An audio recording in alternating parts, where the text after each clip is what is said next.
The millionaire is shocked when a black beggar saves a mom in the rain and shares a secret. Jake Armstrong, Wall Street titan, live the high life. Penthouse overlooking Central Park, power lunches at the Four Seasons, you name it, he had it. But tonight, the rain was coming down sideways, and Jake was feeling like a penny stock in a crash. His limo was crawling through the Bronx, and the radio was blaring about some market thing he couldn't care less about. Why? Because of that. Phone call. A blocked number. A voice he swore he knew, whispering something about consequences and what you did. Chills, man. Real chills. Suddenly, boom! Tony, his driver, slammed on the brakes, sending Jake lunging forward. "What the?" he barked. Tony pointed. "Look, Mr. Armstrong, in the road." A woman, soaked, shivering, clutching a little girl. Broken down car, flat tire. The whole 9 yards of despair. But wait. Jake squinted. The woman, Sarah? His sister Sarah? The one he hadn't spoken to in 10 years? And the kid, holy moly, that had to be his niece. A niece he never even knew existed. Then out of nowhere, this black dude looked like he'd seen better days, stepped up. Pulled out this beat-up umbrella and shielded the woman and the girl. "You folks okay?" he asked, his voice rough but kind. Jake felt something twist in his gut. This was a wake-up call. A black dude with nothing, offering everything, while he, Jake Armstrong, multi-millionaire, sat in his heated leather seat, stewing about a phone call. "Tony, get them in the car, now!" he snapped. Sarah was a mess. Pale, thin, like a strong wind could blow her away. The little girl Lily clung to her, eyes wide and scared. As they piled in, the smell of wet wool and desperation filled the air, clashing with Jake's expensive cologne. Sarah mumbled something about a disease, struggling to survive, barely making ends meet. As they pulled up to his mansion, a fortress of stone and iron, Sarah looked up, and it wasn't gratitude in her eyes. It was resentment, pure, unadulterated resentment. This wasn't just a flat tire, folks. This was something way deeper. What the heck had happened to his sister? What secrets were hiding behind those tired eyes? Lily coughed, a weak, rattling cough. Jake knew he had to find out, even if it meant digging up a past he'd buried deep. Could he trust Sarah? Could he even trust himself? But as they walked through the mansion doors, a shadow moved in the corner. A cold smile. A low growl. Someone wasn't happy about this little reunion. This was just the beginning, folks. Just the beginning. Ei, antes de continuarmos com essa história incrível, preciso te fazer um alerta importante. Muitos inscritos têm relatado que o YouTube removeu suas inscrições sem aviso. Dá só uma conferida rápida no botão vermelho aí embaixo para garantir que você ainda está inscrito no canal. Não quero que você perca nenhum conteúdo exclusivo que vem por aí. E já que você está aí, deixa aquele like poderoso que me ajuda muito com o algoritmo. Ah, e me conta nos comentários. De qual cidade você está assistindo? Adoro conhecer cada pessoa incrível que faz parte dessa comunidade. Sua participação faz toda a diferença. Vamos interagir. But as they walked through the mansion doors, a shadow moved in the corner. A cold smile. A low growl. Someone wasn't happy about this little reunion. This was just the beginning, folks. Just the beginning. The grand foyer felt like an ice palace after the Bronx rain. Sarah just stared, her eyes darting around like a trapped bird. Lily coughed again, a sound that cut through Jake like a rusty knife. "Let's get you both warmed up," Jake said, trying for a smile. He clapped his hands. "Mrs. Henderson, hot chocolate, and find some blankets." Mrs. Henderson, the housekeeper who'd been with Jake since he was a kid, appeared, her face a mask of disapproval. She shot a look at Sarah that could curdle milk. "Right away, Mr. Armstrong," she said, her voice tight. He led Sarah and Lily to the living room, a massive space with a fireplace big enough to roast an ox. He gestured to the plush sofa. "Make yourselves comfortable. Anything you need, just ask." Sarah didn't move. She just stood there, looking like she was expecting the floor to swallow her whole. "Jake," she said, her voice barely a whisper. "Why?" He ran a hand through his hair, suddenly feeling 10 years older. "Why what, Sarah? Why am I helping you?" "Because you're my sister, and that's my niece." "No," she said, shaking her head. "Why now, after all this time?" Before Jake could answer, Lily let out a shriek. "Mommy, look!" They both turned. Standing in the doorway was the black dude from the Bronx. Only he wasn't looking so beat up anymore. He was wearing a sharp suit, and his eyes were cold and hard. He wasn't holding an umbrella. He was holding a gun. "Hello, Jake," he said, his voice smooth as silk. "Long time no see." Jake felt his blood run cold. He knew that voice. He knew it from somewhere deep in his past, somewhere he'd tried to bury. "Darius?" he croaked. "But you're supposed to be—" Darius laughed, a harsh, ugly sound. "Dead? That's what you thought, wasn't it?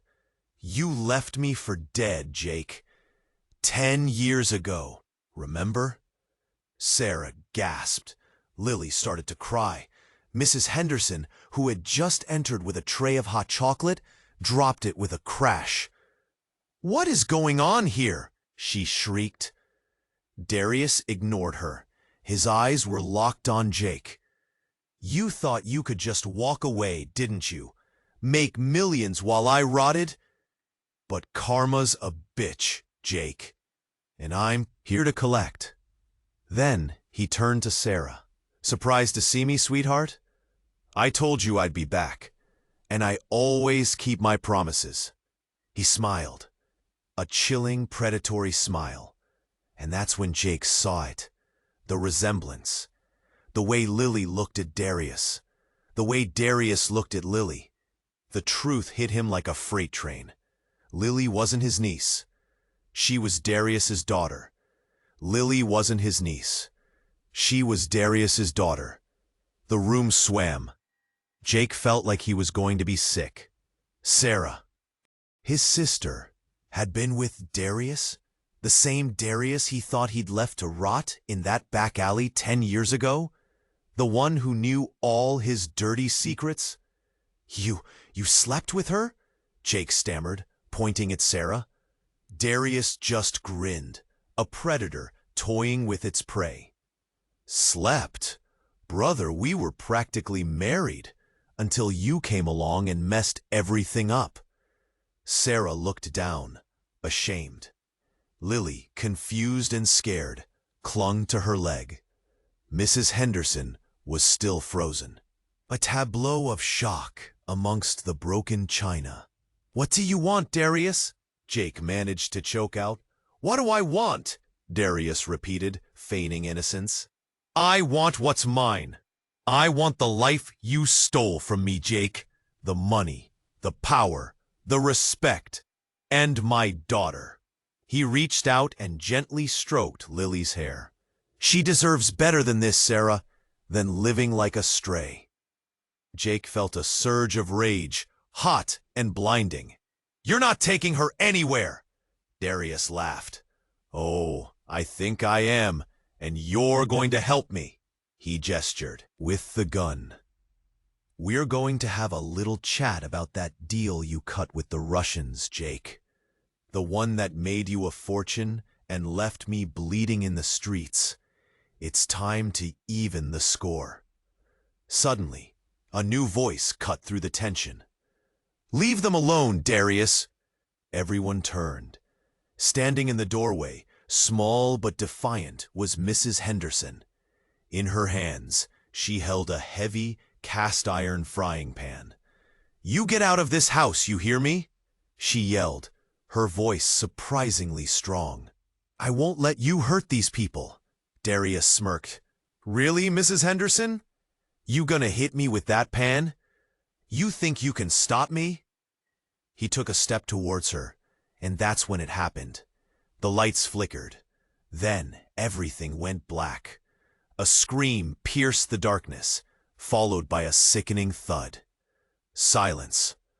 Then a match flared. Darius was standing over Mrs. Henderson, who lay motionless on the floor. The frying pan was clattering nearby, but that wasn't the shocking part. In Darius's other hand, the one, not holding the gun, was a small, ornate knife. A knife Jake recognized instantly. A knife that had been locked away in a safety deposit box for over 20 years. A knife that belonged to Dad? Jake whispered, his voice trembling. "But you died years ago." Darius, no, Dad, looked at him, his eyes filled with a coldness Jake had never seen before. "Surprise," he said, his voice a low, menacing growl. "Missed me, son?" "Surprise," he said, his voice a low, menacing growl. "Missed me, son?" The world tilted on its axis. Dad? Back from the dead. Standing there, looking like he'd just stepped out of a nightmare, holding a gun and a bloody knife. It didn't make any sense. "But the funeral, the obituary," Jake stammered, his brain short-circuiting. "A clever ruse, wouldn't you say?" Dad chuckled, a dry, rattling sound. "Helped me disappear, start over, shed the dead weight." He glanced at Mrs. Henderson's body. "Speaking of which," Sarah gasped, pulling Lily closer. Lily, seeing? Lily, wide-eyed with terror, started to sob. This was too much for anyone to handle. "Why?" Jake whispered, the question clawing its way up his throat. "Why all this?" "Why?" Dad echoed, his face twisting with anger. "Because you took everything from me, Jake. Everything." I don't understand," Jake stammered. "You wouldn't," Dad sneered.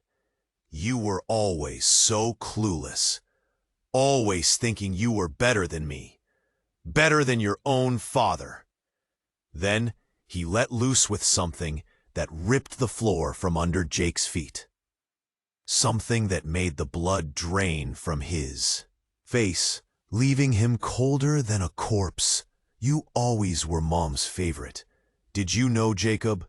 Before she died, she confessed on her deathbed. You are not my son. You were the result of an affair. My wife cheated with your real father. She loved him till she died. You were the bastard child they were hiding," Dad shouted with the last of his breath. Everything went silent. The scream inside Jake could not find a voice, and the blood turned to ice water inside his veins. "It's just a second, and everything that you have lived, everything that you have loved and hated, everything that defines you, comes crashing down." Sarah stared, mouth agape, Even Lily seemed to sense the seismic shift in the room. That's not true, Jake choked out, his voice a broken whisper. Dad just laughed, a hollow, triumphant sound. Oh, it's true, Jake. It's all true. I kept it all locked up inside me for years. Watching you parade around with your fancy cars and your millions, knowing you weren't even a real Armstrong. He took a step closer, the gun pointed squarely at Jake's chest. You think you know me, Jake? You think you know your own life? You know nothing. Absolutely nothing. And then, just as he was about to pull the trigger, the unthinkable happened. The front door crashed open. Standing there, silhouetted against the porch light, was a woman. Not just any woman. His mother. But how? She was dead. He'd seen her buried. He'd mourned her for years. She looked older, harder. But it was unmistakably her. Put the gun down, Harold, she said, her voice sharp and commanding. This has gone far enough. Dad froze, his face a mask of disbelief. Mary? But you're dead? She finished, a bitter smile playing on her lips. Not quite. And then she looked at Jake, her eyes filled with a mix of love and regret. Jake, she said, her voice soft but firm. There's something you need to know. Jake, she said, her voice soft but firm. There's something you need to know. No. The air hung thick, like a humid summer night before a storm. Everyone was frozen, a macabre tableau vivant. Dad, gun still in hand, staring at Mom like he'd seen a ghost. Mom, eyes locked on Jake, her face etched with a sadness that went bone deep. Sarah, clutching Lily, whispering prayers under her breath. The only sound was Lily's hiccuping sobs. What's going on? Jake stammered, his voice a thread. Mom took a step forward, her eyes never leaving Jake's. Harold isn't your father, Jake, but neither was the man I cheated with. The room spun. What was she saying? Another bombshell? He felt like he was drowning in a sea of lies. What are you talking about? Dad roared, finally breaking his silence. Don't you dare tell him. The truth, Harold? Mom snapped, her voice cutting through the tension. Something you've been trying to bury for years? She turned back to Jake, her gaze intense. You see, Jake, your real father. He wasn't just any man. He was royalty. Royalty? What in the blue hell was she talking about? This had to be a joke, a sick, twisted joke. I was young, rebellious, Mom continued, her voice trembling slightly. I met him on a trip to Europe, a whirlwind romance. He was a prince, heir to the throne of a small, forgotten kingdom. We fell deeply in love, but it couldn't last. His family wouldn't allow it. I was sent away, pregnant with you. Jake stared at her, his mind reeling. A prince? He was descended from royalty? It was insane, utterly, completely insane. Harold knew, Mom said, glancing at Dad with a look of disgust. He always knew. He agreed to raise you as his own, to protect you. But he never forgave me, or you. Dad's face was contorted with rage. Lies! All lies! She's trying to manipulate you, Jake. But Jake wasn't listening. He was too busy trying to process the impossible. He was a prince. He had a kingdom somewhere waiting for him. Then, Mom dropped another bomb. He's dying, Jake, she said, her voice barely a whisper. Your father, he wants to see you. He wants to acknowledge you as his heir. A wave of dizziness washed over Jake. This was too much to comprehend. Dying? An heir? He felt like he was living in a dream, a bizarre, twisted fairy tale. Suddenly, the lights flickered again. Then, the power went out completely, plunging the room into darkness. A blood-curdling scream ripped through the silence. "Mom!" Jake yelled, lunging forward blindly. He stumbled, tripped over something, and fell hard. When he finally got to his feet, he could hear frantic scuffling nearby. Then, a voice, low and menacing, whispered in his ear, "Looks like you're not the only heir anymore, cousin." And that's when he felt the cold steel of a blade press against his throat. "Looks like you're not the only heir anymore, cousin." And that's when he felt the cold steel of a blade press against his throat. He didn't scream. Couldn't. Just felt the panic clawing its way up, choking him. He tried to twist, to fight, but the grip was too strong. The voice, low and gravelly, was too close. He knew that voice. "Who?" he managed to croak, the word a strangled whisper. A chuckle, cold as ice. "Thought you'd forgotten about me, eh? After all these years?" The blade pressed harder, a thin line of blood welling up against his skin. "Remember that deal in Monaco, Jake? The one that made you king of Wall Street? The one where you double-crossed me and left me holding the bag? Monaco. A lifetime ago. A different life." "Marco?" Jake gasped. His other cousin, the one he thought was rotting in a prison cell in Nice, the one he'd betrayed. "Surprise, surprise," Marco hissed. "Turns out prison isn't all that bad, especially when you have friends in high places. Friends who are willing to do anything to see you brought down." He could feel Marco's breath on his neck, hot and rancid. He was going to die, here, in his own house, surrounded by family, murdered by a cousin he thought he'd left behind. Then a scream, a high-pitched, desperate shriek that cut through the darkness. "Lily!" "Let him go!" Sarah screamed, her voice raw with terror. Jake heard a scuffle, a crash, then silence. "Sarah! Lily!" he yelled, his voice cracking. "Don't move, cousin," Marco snarled, pressing the blade even tighter, "or they'd both get it." He was trapped, helpless, at the mercy of a man he'd wronged, and his sister and niece were about to pay the price. Suddenly, a light flared. Not the harsh, but a red light flared. Suddenly, a light flared. Electric glare of the house lights, but a soft, flickering glow. Mom.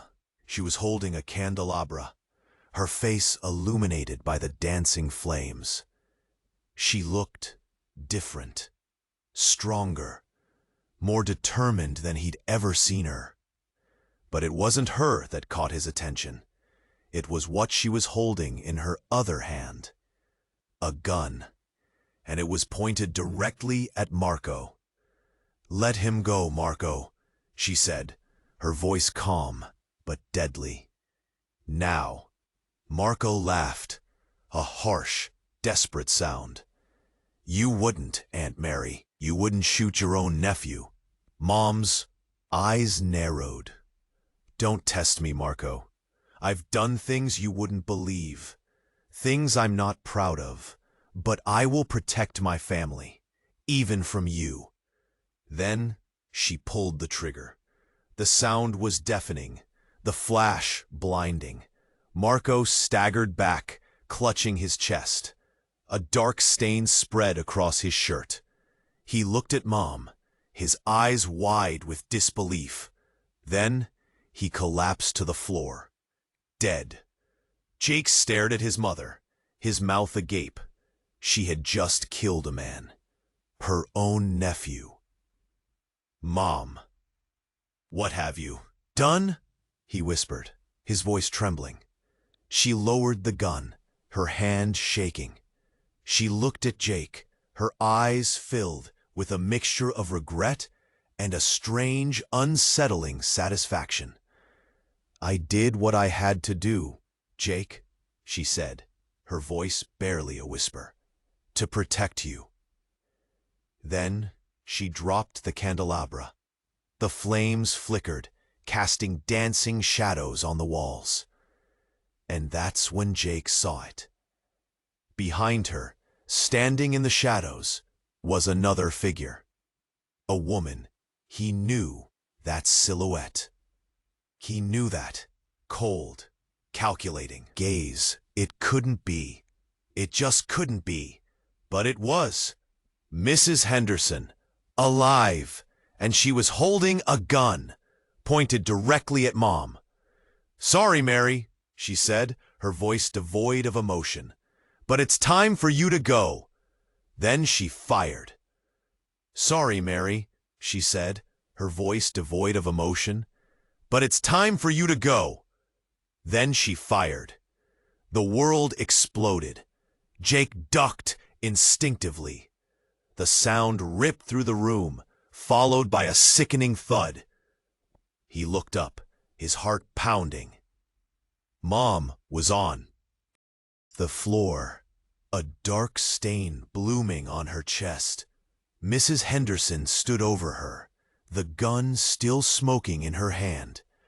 "Why?" Jake whispered, the question raw with disbelief. "Why, Mrs. Henderson?" She didn't answer. Her eyes were blank, empty, like a switch had been flipped. Then she turned to him. "Jake," she said, her voice suddenly warm, familiar. "I'm so sorry." He blinked. What was happening? "Mrs. Henderson?" he stammered. She shook her head, a sad smile playing on her lips. "That's not my name anymore, Jake. Not for a long, long time." She reached up and gently touched his cheek, her touch surprisingly gentle. "Don't you recognize me, sweetie? Look closer." He squinted, trying to see past the shock, past the horror. He looked at her face, really looked at it. The lines around her eyes, the way she tilted her head, the subtle curve of her lips. And then it hit him, like a lightning bolt. "Aunt Clara?"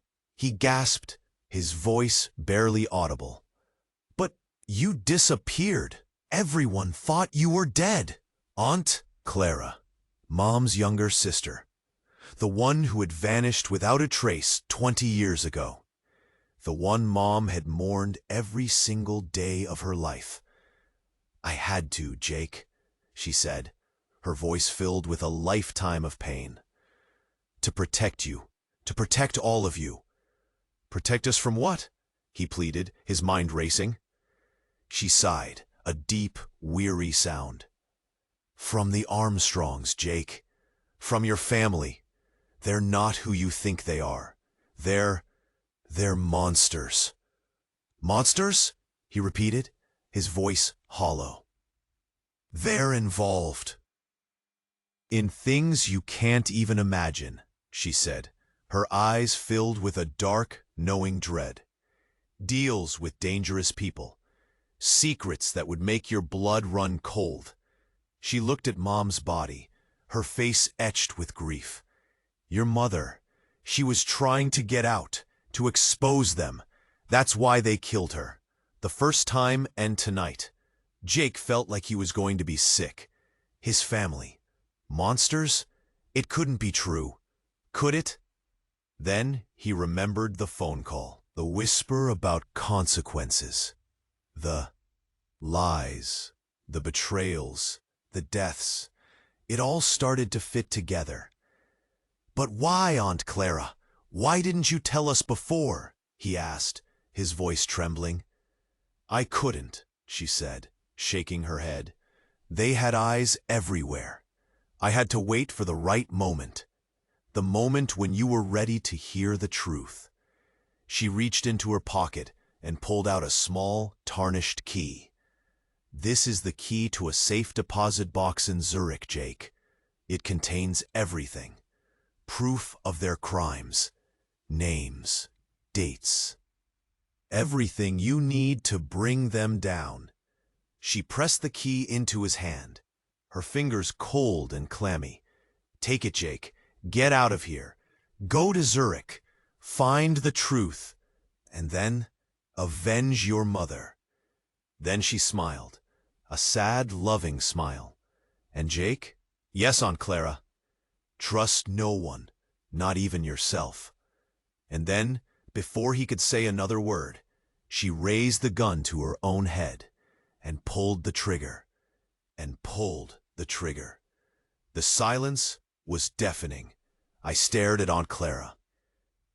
Her body slumped against the wall, the gun lying uselessly beside her. Everything felt numb, surreal. My mom, dead. Aunt Clara, dead. Marco, dead. This couldn't be happening. This wasn't happening. Sarah screamed, a long, piercing wail that snapped me back to reality. Lily was sobbing uncontrollably, clinging to Sarah's leg. I had to get them out of here, now. "Sarah, grab Lily. We're leaving," I said, my voice hoarse. She just stared at me, her eyes wide with shock and terror. "Jake? What's happening? What's going on?" "No time to explain. Just go, now!" I grabbed her arm and pulled her towards the door, Lily stumbling along beside her. We ran blindly out of the house into the cold night air. We didn't stop running until we reached the car, the one Tony had driven us in. I fumbled with the keys, my hands shaking so badly I could barely get them in the ignition. Finally, the engine sputtered to life. I slammed the car into gear and sped away, leaving the mansion, the bodies, the lies, the everything behind. We drove in silence, the only sound the hum of the engine and Lily's muffled sobs. Sarah just stared out the window, her face blank. I didn't know where we were going. I just knew we had to get away, as far away as possible. Then Sarah spoke. Her voice was soft, almost a whisper. "Jake, there's something you need to know." I glanced at her, my heart sinking. What now? What other secrets were lurking in the shadows? "What is it, Sarah?" I asked, bracing myself. She took a deep breath, her eyes filling with tears. "Lily, she's not Darius's daughter." I slammed on the brakes, the car screeching to a halt. I stared at her, my mind reeling. "Not Darius's daughter? Then who?" "What are you saying, Sarah?" I demanded, my voice rising. "Who is her father?" She looked at me, her eyes filled with a mixture of guilt and fear. "It's you, Jake." The world tilted. The car spun. Everything went black. "No, that's not true." I heard a voice, a familiar voice, soft, almost childish. "Daddy? Daddy?" The world tilted again, maybe for the last time. That voice, small, innocent, like a flower pushing through concrete. "What?" I managed, my voice a croak. Sarah was sobbing, her head in her hands. Lily, eyes wide and unblinking, was staring at me. "It's true, Jake," Sarah whispered, her voice thick with tears. "You're her father." The pieces clicked into place, a horrifying jigsaw puzzle, snapping together in my brain. The resentment in Sarah's eyes, the way she flinched when I got too close. The veiled accusations, the unspoken bitterness. It all made sense. "But, Darius," I stammered. "He raised her," Sarah said, her voice barely audible. "He loved her like she was his own.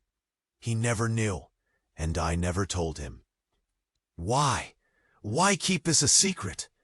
What reason could possibly justify this? "I was scared, Jake," Sarah breathed, almost choking on the words. "You were rich, powerful. I was nothing, a nobody. I thought you'd take her away from me, that you'd use your money to control us both. Damn, it was all so wrong, so twisted, so impossibly messed up." Suddenly, a sharp pain exploded in my head. I gasped, clutching my temples. Images flashed before my eyes, fragmented and chaotic. A drunken night, a stolen kiss, a whispered promise, and then nothing. Oblivion. A memory ripped from the vault where my mind had locked it away for more than 10 years, was finally coming back. I remember," I whispered. "The party 10 years ago." Okay, Promogathi. A wave of nausea washed over me. I was Lily's father, and I hadn't even known she existed. I pushed the memory further. I suddenly recalled a whispered conversation in the morning that followed with my mom. Her warning about Sarah. "She isn't like us, Jake. Stay away from her." At the time, it didn't make sense. But now, all the lies, all the decades of secrecy finally had a reason. But then, a new, even more horrifying thought slammed into me. Mom, Aunt Clara, the murders, the secrets. It wasn't about protecting me. It was about protecting Lily. Protecting her from what? Then I saw it, reflected in the rearview mirror. The flashing blue and red lights, growing closer, closer. The police. They were coming for us. But who called them? And why? Then the car swerved violently. Sarah screamed, "Jake, the wheel! Something's wrong!" I fought to regain control, but it was no use. The car was out of control, careening towards the edge of the road, towards a steep, unforgiving cliff. And then I saw it. A figure standing on the side of the road, watching us. A figure I knew all too well. Tony, my driver, the one I trusted, the one who had been with me for years. He was smiling, and in his hand I saw a remote control. He pressed a button, and the world went black. Except I didn't die. I woke up in a hospital bed, my body aching, my head throbbing. Sarah and Lily were gone, vanished. And then a nurse walked into the room. She smiled. A cold, professional smile. "Welcome back, Mr. Armstrong," she said. "You've been asleep for quite some time." Then she leaned closer, her voice dropping to a whisper. "They know who you are, Jake, and they're coming for Lily, and they're not going to stop." "But Jake," she whispered so softly I barely heard, "the problem is your blood. It's not just any blood. It is royal blood. You will never be safe, and they will do anything to get to her. But there is one final truth for you. Remember the key your Aunt Clara gave to you?" She pulled it out of her chest pocket. She smiled at me and then suddenly thrust the key into my hands. "It is not a key to Zurich," she said, with the breath of her words so close to my face. It is a key to another safe. The box is in London, and there is someone there who knows everything. A man named Darius. A enfermeira sumiu. Eu, preso de novo. Mas agora eu sabia. Tinha um nome, um lugar. Londres. E o tal Darius. A cabeça latejava, o corpo gritava, mas a pior dor era do coração. A traição, as mortes, tudo por causa do meu sangue, do sangue real que corria nas minhas veias e que agora era uma sentença de morte para Lily. Eu tinha que achá-la. A Sarah também. Protegê-las. Mas como? A polícia estava me caçando. Minha família, ou o que restava dela, queria me ver morto. Respirei fundo. Foco. Londres. Darius. Era por ali que eu tinha que começar. Saí do hospital na surdina. Peguei a estrada. Sem rumo, sem dinheiro. Só com a chave na mão e uma certeza. Eu ia lutar. Por Lily. Por Sarah. Para vingar a minha mãe e a tia Clara. Depois de dias na estrada, cheguei em Londres. Uma cidade fria, cinzenta, igualzinha ao meu coração. Achei um telefone público. Sim, ainda existiam. E disquei o número que a enfermeira me deu. Uma voz rouca atendeu. Darius falando. Sou eu, Jake. Preciso da sua ajuda. Silêncio do outro lado da linha. Jake, achei que você estivesse morto. Quase. Mas eu preciso te encontrar. É sobre a Lily. E sobre tudo o que aconteceu. Encontre-me no pub da King's Head às 8. E desligou. O pub era um buraco escuro, cheio de fumaça e gente estranha. Encontrei Darius no fundo, sentado numa mesa escura. Ele estava diferente, mais velho, mais marcado. Mas o olhar ainda era o mesmo, intenso, penetrante. O que você sabe sobre a Lily? Perguntei, sem rodeios. Darius me encarou, seus olhos faiscando. Ela é minha filha, Jake. A única coisa boa que me restou. Não é verdade. Ela é minha filha, Darius. A Sarah me contou. O quê? Darius estava chocado. A fúria tomou conta de seu rosto e ele saiu da mesa. Ele estava nervoso. Foi então que outro homem forte, com cabelos grisalhos, entrou e disse: Chega, Darius. Eu perguntei: Quem é você? O homem respondeu: Você pode me chamar de Tony. Eu sempre fui seu motorista e protetor. Como assim? Mas não foi você quem me jogou do penhasco? Darius gritou. Você sempre foi uma marionete dos Armstrongs. Tony então apontou uma arma para Darius, e antes que ele pudesse se defender, Tony caiu no chão, morto. Uma sombra se levantou. Sarah. Desculpa, Jake. Precisava proteger minha filha. Peguei a chave, e Sarah se juntou a mim. Essa história ainda não acabou, eu falei. Eu tinha a chave, tinha um novo aliado, e tinha uma filha para proteger. Mas quem estava por trás de tudo isso? Que segredos a Caixa de Londres escondia? E o mais importante, quem eu realmente era?